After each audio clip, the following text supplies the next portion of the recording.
बिस्मिल्लाहिर्रहमानिर्रहीम। अस्सलामुअलैकुम dear viewers, आपके फेवरेट रूहानी चैनल फुरकान टीवी से आपकी खिदमत में हाजिर हैं। हमारा आज का टॉपिक है सलातुल इस्तिखारा यानी नमाज इस्तिखारा पढ़ने का तरीका। जब आपको कोई काम करने का इरादा हो, आप लोगों से मशवरा कर चुके हों, तो आखिर पर या उससे पहले अल्लाह ताला से सलाह व मशवरा कर लेना चाहिए। अल्लाह ताला से मशवरा करने का नाम इस्तिखारा है। हदीस मुबारका में इसकी बहुत तरगीब आई है। जनाब नबी अकरम सल्लल्लाहु अलैहि वसल्लम का इरशाद है कि अल्लाह ताला से सलाह मशवरा न लेना यानी इस्तिखारा न करना बदबख्ती और कम नसीबी की बात है। आप कहीं मंगनी या ब्याह करना चाहते हैं, सफ़र करना चाहते हैं, कारोबार करना चाहते हैं, मुलाजमत करना चाहते हैं या ज़िंदगी का कोई भी बड़ा स्टेप लेना चाहते हैं, तो इस्तिखारा करें। इस्तिखारे के बगैर आप वो काम ना करें। अगर आप इस्तिखारा करेंगे तो इंशाअल्लाहुल अज़ीज़ आप कभी भी अपने किए पर पशेमान नहीं होंगे।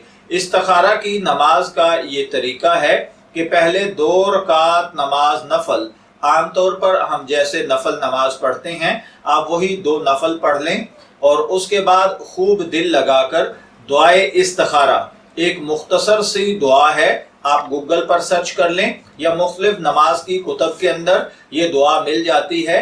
आप ये दुआ पढ़ें और उसके बाद इसके नीचे कुछ लफ्ज़ों को अंडरलाइन किया गया होता है, वहाँ पर हाज़ल अमर होता है।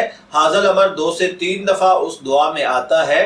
हाज़ल अमर की जगह पर आप अपना मकसद मद्देनज़र रखते हुए अल्लाह ताला से खूब गिड़गिड़ा कर दुआ करें। दुआ करने के बाद आप बावुज़ू पाक व साफ बिछोने पर किबले की तरफ रुख करके बावुज़ू सो जाएं। जब सोकर उठें उस वक्त अगर अल्लाह ताला आपको ख्वाब में कुछ अच्छा दिखा दे तो बहुत ही अच्छी बात, अगर नहीं तो फिर आपका दिल जिस तरफ मजबूती से कायम हो जाए, यानी अगर आपका दिल चाह रहा है, दिल मजबूत हो गया कि ये काम करना है तो कर दीजिए, अल्लाह ताला आपका मुआवन और मददगार होगा। और अगर दिल चाहता है कि ना करूं और दिल मजबूत हो गया है तो उस काम को छोड़ दें, इसमें कोई खैर नहीं होगी।